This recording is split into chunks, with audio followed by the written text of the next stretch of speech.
Hey guys. Alright, let's talk about our zombie outline.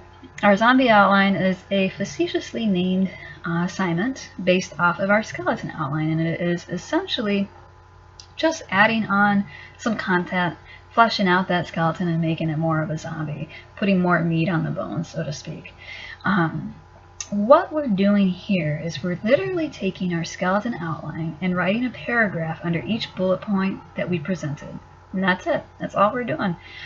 So take your skeleton outline out, review my comments and any conversation that we've had in terms of development, adding, subtopics here, there, that kind of stuff, and tack on paragraphs.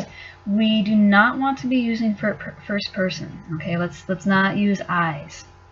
Let's just, say our opinions by just stating it and supporting it. Alright, so no first person. We want to include our working thesis at the top. We want to have every component of our doc style. You guys know this. We want to have those cover pages, those reference pages, all that extra stuff that our formatting style requires. You can start doing a brief introduction if you like, but definitely include your working thesis. We want to make sure that we have our appropriate headings. If you're not using headings, I would really encourage you to do so, and we'll talk about that more one-on-one. You need to have a brief and properly formatted paragraph under each of your bullet points or headings. Our bullet points will not necessarily translate to headings, but often they do, and I underline a brief and properly formatted paragraph. Paragraphs are 5 to 8 sentences. 2 sentences does not a paragraph make. So let's make sure that we are writing at least 5 sentences for our paragraphs, have topics, sentences, all that stuff. And you can feel free to review our paragraph development Prezi anytime, or of course you can always talk with me or post in the general discussion forum. And I'm not necessarily requiring you to have a conclusion, but it is very hard to have a conclusion for something that we haven't written yet. So you can still just keep a placeholder for conclusion there if you want. So again, what we are literally doing is taking our skeleton outline and writing a paragraph under each one of our bullet points. The cool thing is this often results in about 7 pages of composition. Before that half draft is done, it's already almost done.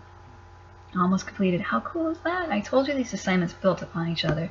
So let's take a look at the nitty-gritty details. The paper needs to be written in your chosen doc style. There is no page length requirement. However, it will serve as a foundation for your paper. So now let's put some thought into those paragraphs so we don't have to rewrite a lot of this stuff. And it makes me think of the common question that we tend to have. What are those paragraphs? I don't want you to say, in this paragraph, I will be writing about this. Go ahead and start composing.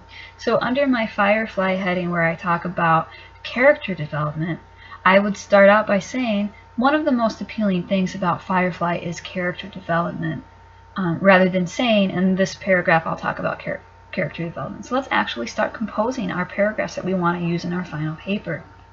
Make sure we have all of our extras. There's Fry, it means this is a mandatory assignment, and then again we have our grading clarification. As you start fleshing out your skeletons into zombies, if you have any questions, let me know. You can talk in person, text, email, you can even call if that works for you. And we can also post any questions that we have on the general discussion forum. Hang in there, you guys are doing great, and this paper is slowly, bit by bit, coming to life like a zombie.